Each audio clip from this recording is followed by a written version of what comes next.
already done. One of you had asked a question which was in section 3.8, I guess. Mm, let me just tell you that. Yeah. So the question you asked was about the linear combination question, right? Ma'am Yeah. बोलो.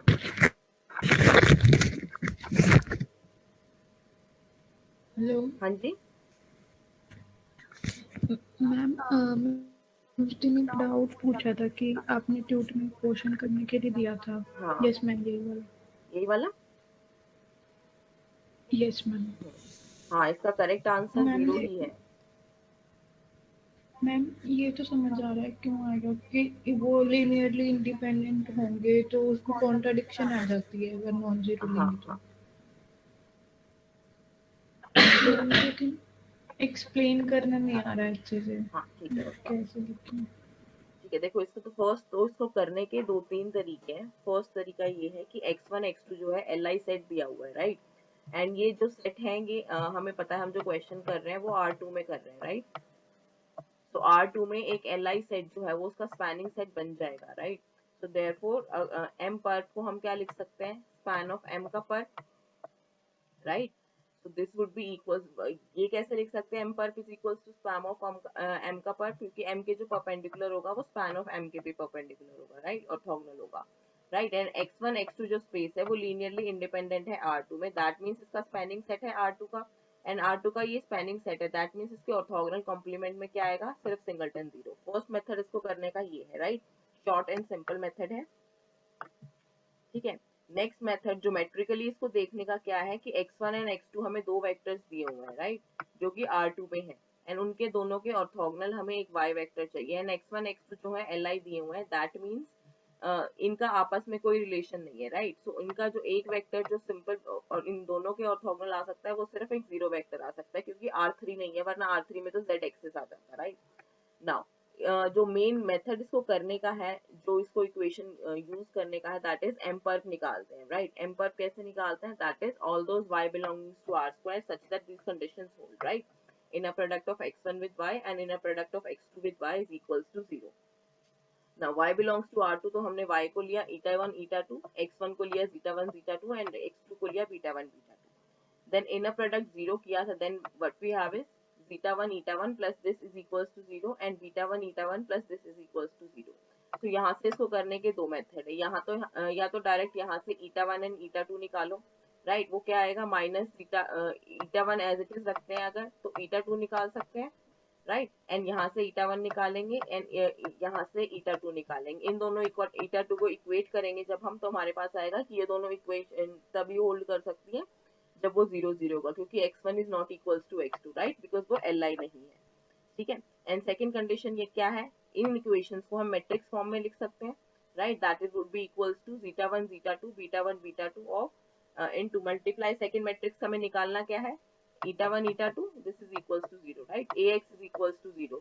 Now a matrix जो है वो हमें निकालनी है क्या होगी, right. लेकिन हमें ये गिवन है कि ये जो zeta 1 zeta 2 beta 2 का लीनियर कॉम्बिनेशन है ये लीनियरली इंडिपेंडेंट है, राइट. तो ए जो मैट्रिक्स आएगी वो इसका जो सोल्यूशन आएगा हम इसको डायरेक्टली निकाल सकते हैं यूजिंग सोल्यूशन ऑफ मैट्रिसेस, कि अगर x1 and x2 li matrices होते हैं तो ये लीनियर कॉम्बिनेशन जीरो होगा. लीनियर कॉम्बिनेशन जीरो होने का मतलब कोफिशिएंट जीरो हो जाएंगे, तो वहां से इस मैट्रिक्स का जो सोल्यूशन आता है that is a is equals to 0 is the only solution. That means ये इनको जीरो होना पड़ा, sorry, x is equals to 0 is the only solution. So x is equals to 0, that means eta 1 eta 2 is equals to 0 ही इसका इकलौता solution आएगा. ठीक है, clear है भैया. Yes ma'am. Yes ma'am. ठीक है, इसको दोनों मेथड से सॉल्व कर सकते हो, या तो इस मेथड से या इस मेथड से. इस मेथड से सॉल्व करोगे तो हमें जस्ट पहले ये प्रूव करना पड़ेगा. प्रूव करने में तो कुछ नहीं है, दैट m पर is equals to span of m का पर, राइट. ये ऑलरेडी कुछ बड़ी बात नहीं है इसको प्रूव करना, बट हमें ये लिखना पड़ेगा कि क्यों होता है, राइट. इसका प्रूफ बहुत इजी है. स्पैन ऑफ एम पर्प निकालने के लिए स्पैन ऑफ एम के हम एलिमेंट्स लेंगे, एम में एलिमेंट्स लेंगे, देन स्पैन ऑफ एम में इसके लीनियर कॉम्बिनेशन आ जाएगा, ये राइट। तो हम ये इसको डेफिनेशन से भी तो आ सकता है ना मैम, हाँ, क्योंकि कोई एलिमेंट एम के अगर ऑर्थोगोनल है तो वो तो उनके स्पैम ऑफ एम लीनियर और उसके combination. Linear combination of vectors के भी ऑर्थोगोनल होगा, देयरफॉर स्पैम के ऑर्थोगोनल होगा। Yes ma'am. ठीक है, ये डाउट क्लियर हो गया? Yes ma'am. ठीक है, तो आज हम कर रहे हैं एक्सरसाइज 3.9। तो for that I had already told कि इसके सारे क्वेश्चंस करने हैं, पता नहीं बताया है कि नहीं बताया है, right. So first question is we have to prove that zero adjoint is equals to zero and identity adjoint is equals to identity. This is the simplest question and हमने इसको prove कर चुका है. First question, second and third we have already proved, right? So we'll be starting with question 4. So question 4 में देखो क्या given है. Question 4 में हमें given है first, second and third हम already class में कर चुके हैं. So question 4 is H1 and H2 दो Hilbert spaces हैं and T जो है एक operator है from H1 to H2, be the bounded linear operator. We are given if M1 is a subset of H1 and M2 is a subset of H2 such that T of M1 is contained in M2, right?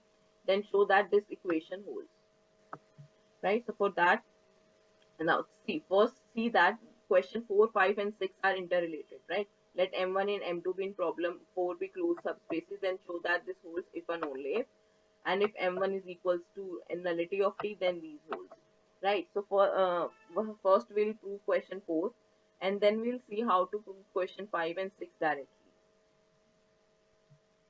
So for that,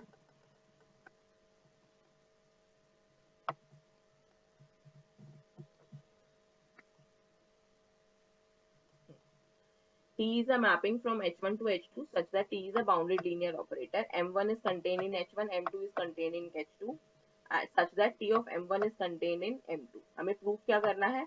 This equation holds, right?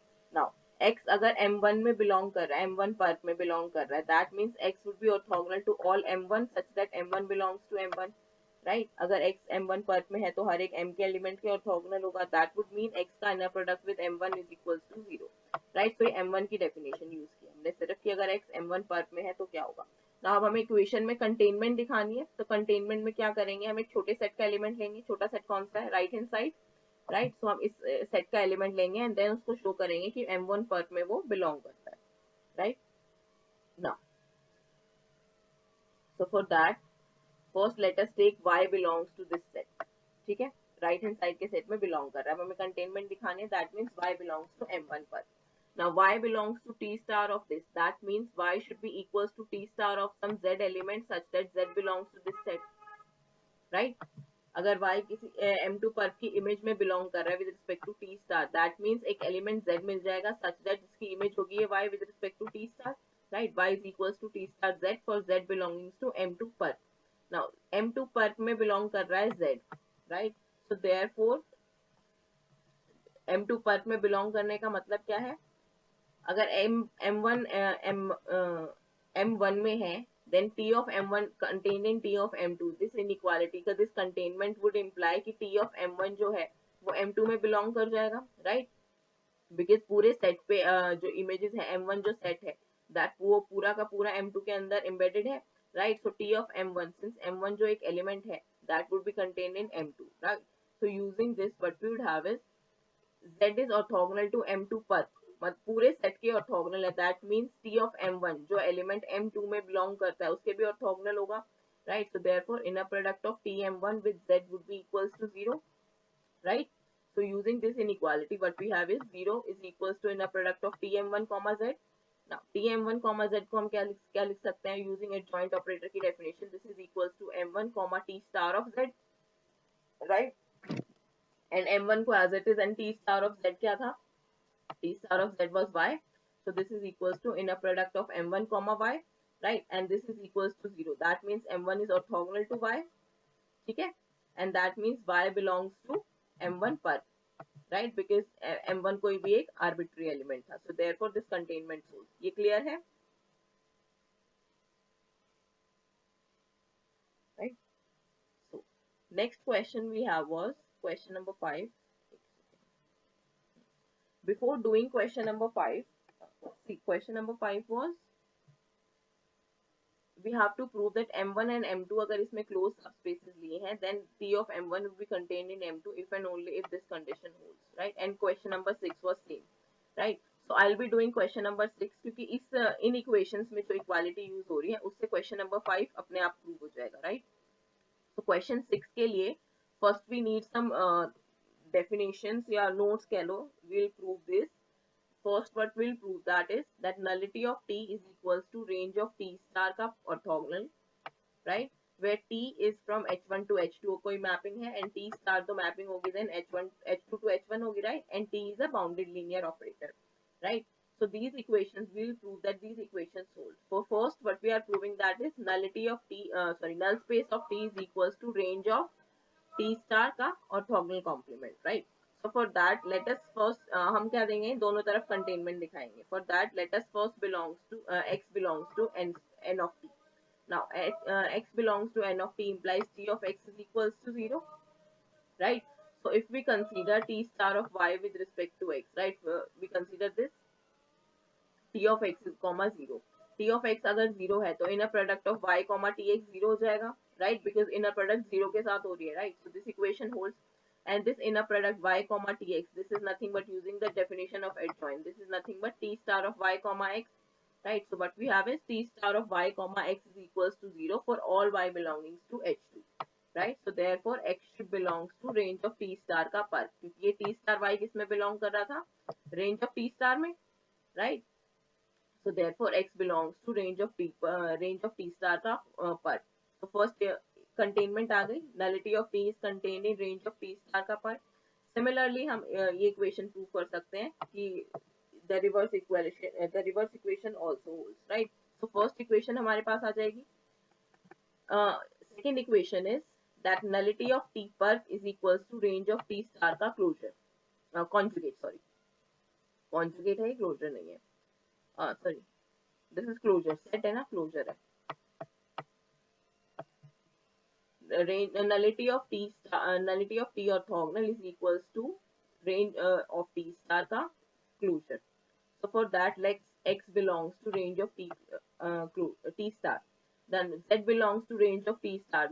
Means there would exist a y belonging to h2 such that t star of y is equals to z, right? Because range में होने का मतलब क्या है, कोई ना कोई एक element की mapping है ये, right? So उस element को हमने नाम दिया y such that t star of y is equals to z.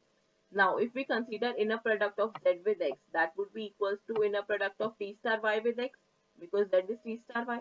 And the definition of adjoint operator जब लगाएंगे, that would be equals to inner product of y comma tx, right? And this would be 0 for all x belonging to nullity of t and t, right? Because अगर x belonging to nt है तो tx would be 0, right? So therefore z would be orthogonal to the space n space, right? null space of t, z would be orthogonal to null space of t, because null space के हर एक element के साथ z के element का जो वो आ रहा है inner product, that is 0, right?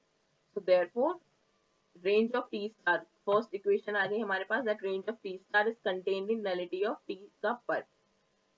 Now this implies that इसका जो closure है that would also be either contained or equal to this, right? So that is what we are going to prove, that इसका जो closure है that would be nothing but equals to n of t star, ठीक है?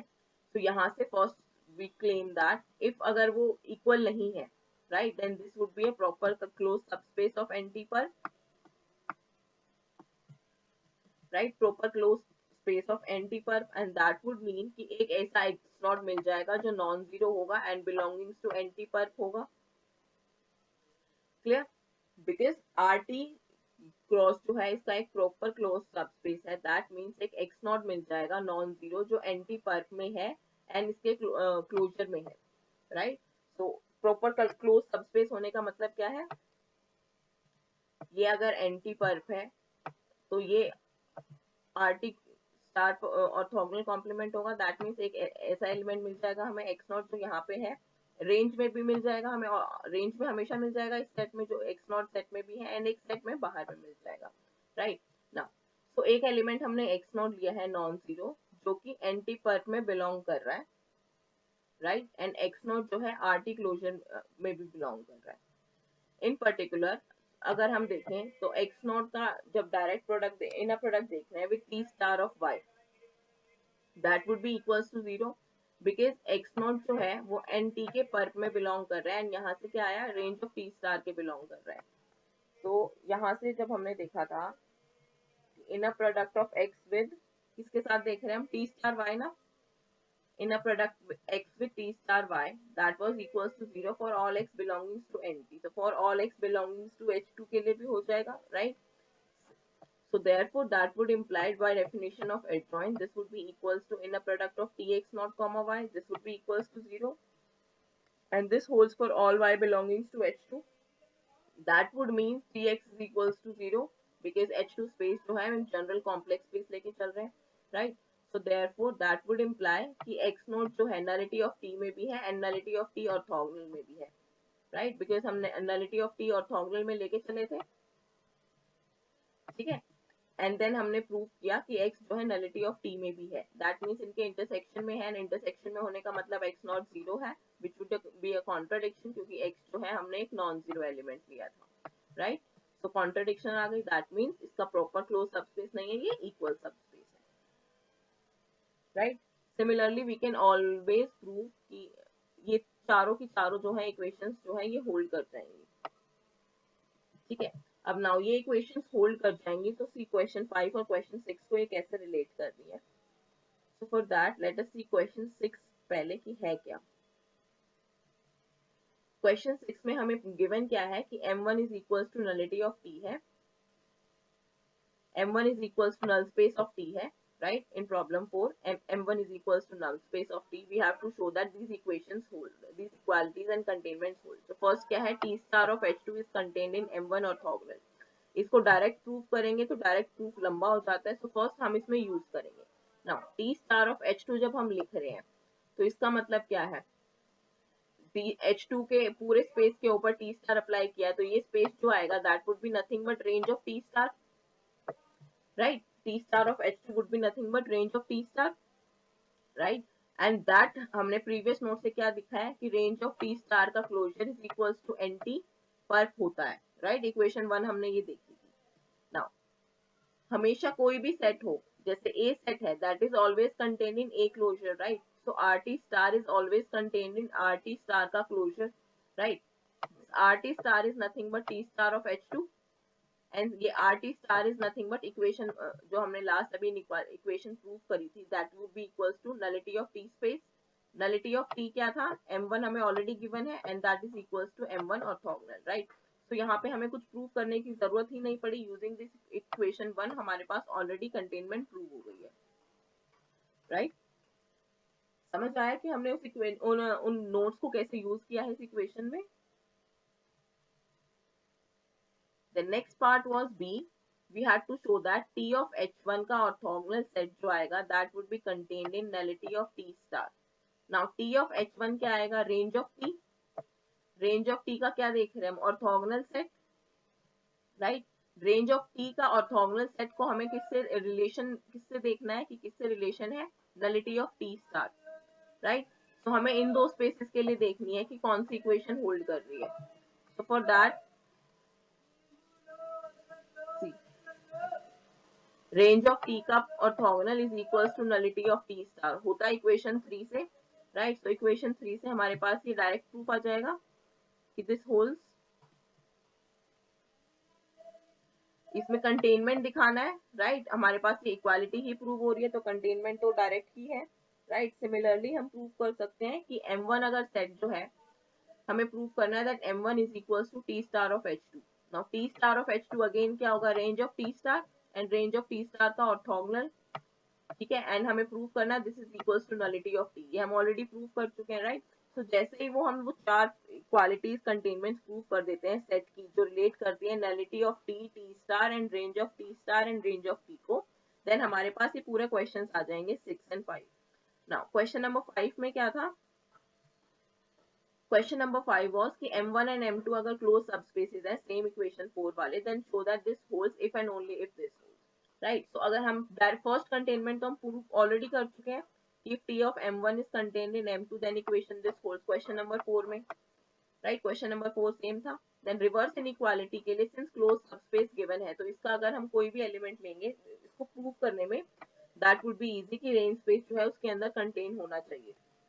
T जो है close operator जो होगा T, ये इसको डिफाइन कर देगा। ये बहुत इजी प्रूफ है, वन लाइनर प्रूफ है, you can easily prove this. अगर कोई डाउट आता है तो नेक्स्ट क्लास में पूछ लेना, राइट? क्लियर है इतना? Next we have question number 7 which says that if T1 and T2 दो bounded linear operator है on a complex Hilbert space and if this equation holds show that T1 is equals to T2, right? So for that first what we are assuming is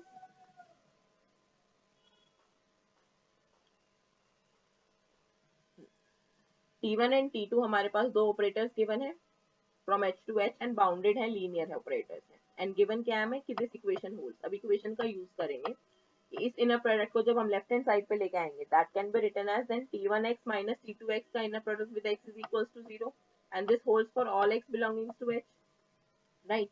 T1 and T2 linear operators हैं, तो इसको कैसे लिख सकते हैं? T1 minus T2 of x लिख सकते हैं, right? This the inner product of T1 minus T2 अगर एक ऑपरेटर है मान लो Q, देन हमारे पास क्या आ रहा है? Inner product of Qx, x is equals to 0 for all x belonging to H and H is a complex space. Then using the theorem what we would have is that this operator should be 0, right? So therefore T1 is equals to T2. This was easy. Next we have question number 8. We are given an operator S which is equals to identity plus T star of T, right? We have to show that S inverse exist कर रहा है। देखने में आएगा कि S inverse existence कैसे दिखानी है, बट हमें sufficient है शो करना कि S is 1 1 and 1 1 प्रूव करने के लिए क्या लेके चलेंगे? S of x1 is equals to x of x2 prove करना है x1 is equals to x2, right? So this was very easy because identity जो x1 पे मैप हो जाएगी ये x1 पे मैप हो जाएगा T of x1, तो यहाँ से बहुत इजी हो जाएगा। So I am not doing question number 8 also.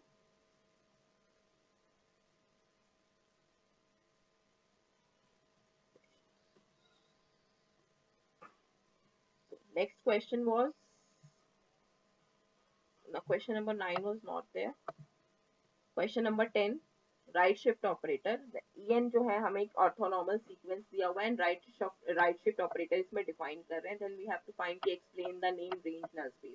तो राइट शिफ्ट ऑपरेटर को हम ऑलरेडी डिफाइन कर चुके हैं, इसका हिल्बर्ट जॉइंट ऑपरेटर भी हमने निकाला था कि वो लेफ्ट शिफ्ट ऑपरेटर आता है, राइट? लेफ्ट शिफ्ट ऑपरेटर आता है, तो question number 10 we have already done. So with this section 3.9 is finished. Any doubt in this you can ask.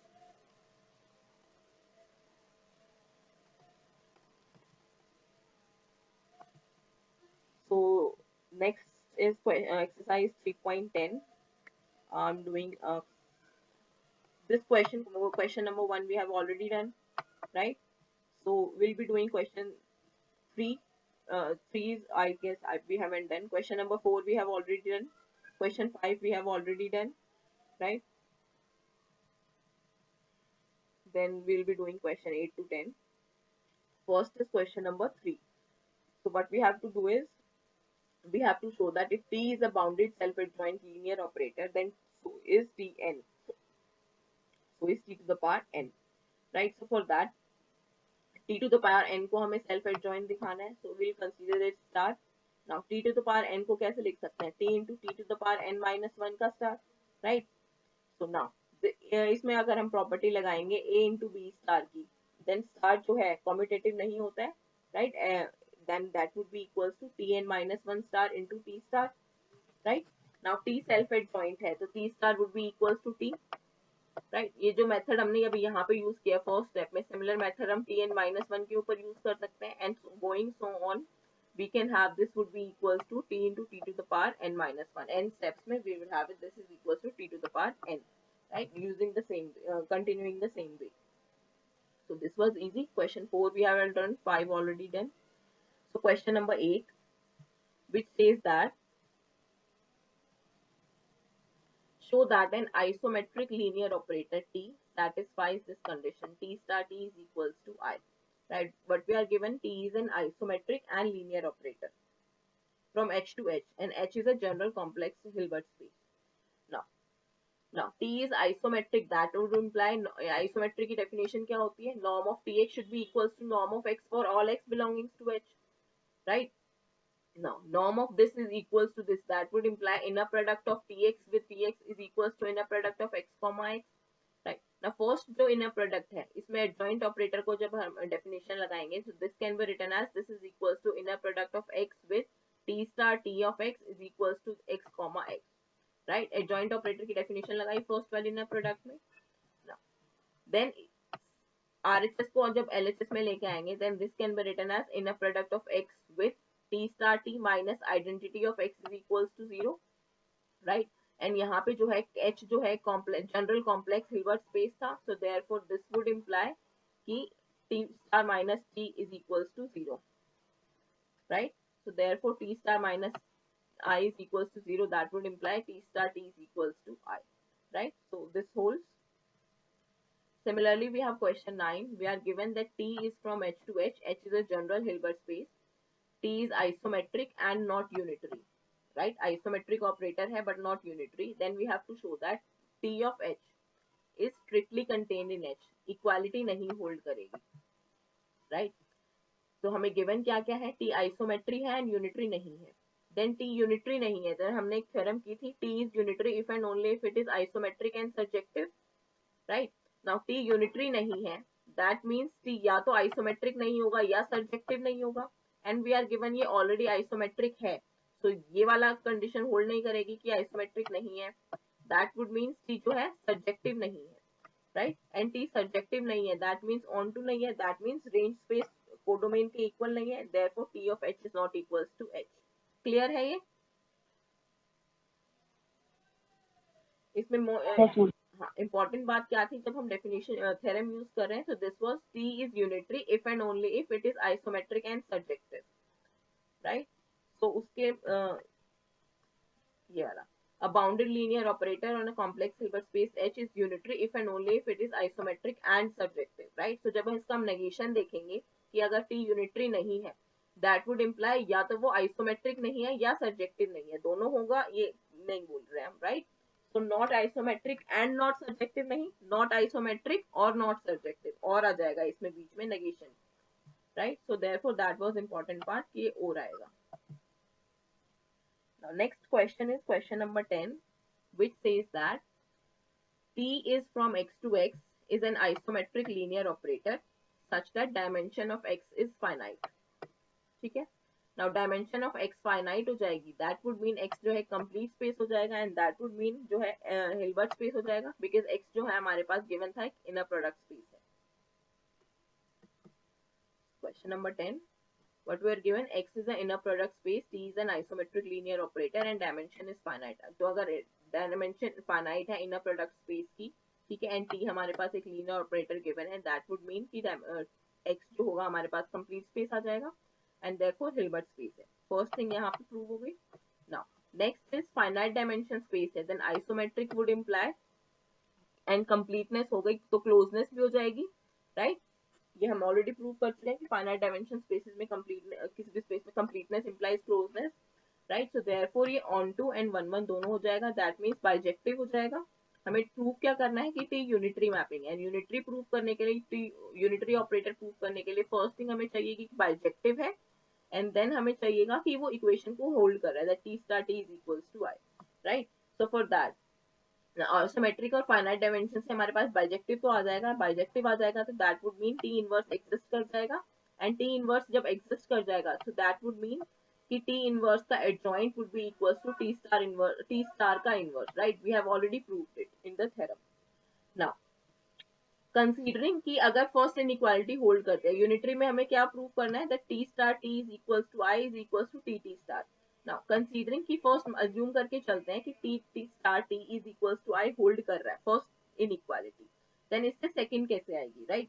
So first then second inequality हमें क्या prove करनी थी, T T star is equals to I, right? So consider tt star, that would be equals to tt star into identity map, right? And identity map can be written as t into t inverse, t into t inverse is identity, right? So therefore this can be written as t into t star t into t inverse, right? And t star t is already identity, right? So this is T into T inverse बचेगा सिर्फ, and T into T inverse is identity, right?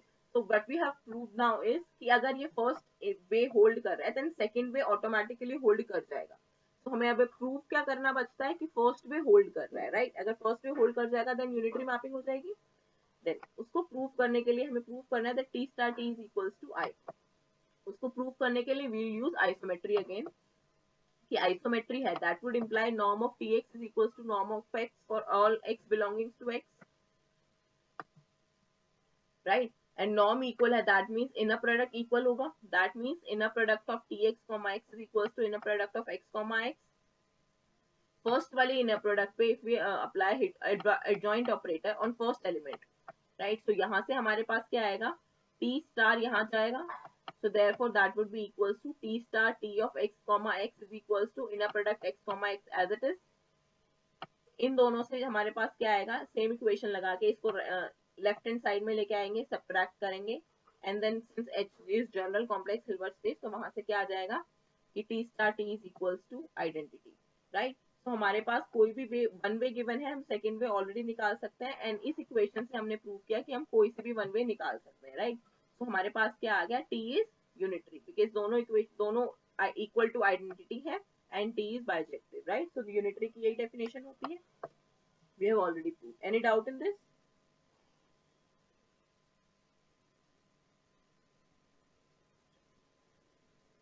So next we have a question number 11, which says that this is the definition given. हमें proof इसमें इसे कुछ नहीं करना है. Let S and T be the linear operators. So definition says कि दो operators अगर गिवन है हमारे पास linear on a Hilbert space then S is said to be unitary equivalent to T. Unitarily equivalent होने का मतलब क्या है कि if there exist a unitary operator U such that this holds, right? and this जो कॉन्जुगेसी वाली या equivalency की नॉर्मल डेफिनेशन होती है मैट्रिक्स के फॉर्म में भी वही इक्वेशन है सेम यहाँ पे. The difference is unitarily equivalent लिख रहे हैं, that means जो मैट्रिक्स मिलेगी या जो ऑपरेटर मिलेगा U that would be a unitary operator, right? तो हमें यहाँ पे इक्वेशन में ये डेफिनेशन डिफाइन हो गई है. Then we have to prove that if T is self adjoint then S is also self adjoint operator. Now इसको प्रूव करने के लिए what will have is definition में गिवन क्या है, S is equals to UT U inverse which is equals to UT U star, right? क्योंकि ये equation हमें गिवन है कि S की ये डेफिनेशन होती है एंड वी आर गिवन कि T जो है एक सेल्फ एडजॉइंट ऑपरेटर है. हमें S को सेल्फ एडजॉइंट दिखाना है तो विल कंसीडर S स्टार. कि S स्टार क्या आएगा. नाउ S की वैल्यू क्या थी, UT U इनवर्स, राइट? तो इसमें पूरे का स्टार लगाएंगे. देन इसको अगर हम दो इक्वेशंस मान रहे हैं कि ये एक ऑपरेटर है एंड ये U एक अलग ऑपरेटर है, तो इसको जब हम ओपन करेंगे स्टार को that would be equals to TU inverse का star into U star, right? Similarly इसके ऊपर प्रोडक्ट ऑफ एडजॉइंट ऑपरेटर्स लगाएंगे so this would be equals to U inverse का star into T star into U star, right? Now T star is T because T जो है self adjoint operator हमें given है and U inverse का star T हमें यहाँ पे क्या गिवन है, U जो है एक यूनिटरी ऑपरेटर है, right? So U inverse का star would be equals to U star का inverse and that would be equals to U, right? So this would be equals to U into T into U star using the definition of unitary operator and UT U star is nothing but S, right? So S is self adjoint. Clear है? इसमें हमने सिर्फ और सिर्फ product of operators and this use किया है कि S की डेफिनेशन ये है and U is unitary. Clear है ये? Next, after this question 11, we have a few questions. If S and T are normal operators satisfying this, ST star is equals to this and this, then show that their sum and product are normal. We have already done this. And we have already shown that if Tn is a sequence of normal linear operators and Tn converges to T, then T is linear, right? So next question is show that T is normal if and only if T1 and T2 in problem 4 commute. And problem 4 में T1 and T2 क्या थे, ये वाले, right? So we have already done this question, right? So most of this exercise is done. एक आधा कोई question बचता है तो you can easily do this. Show that for a linear operator this holds. ये भी हम already कर चुके हैं, right? So with this section, chapter 3 के questions are clear. Any doubt you can ask.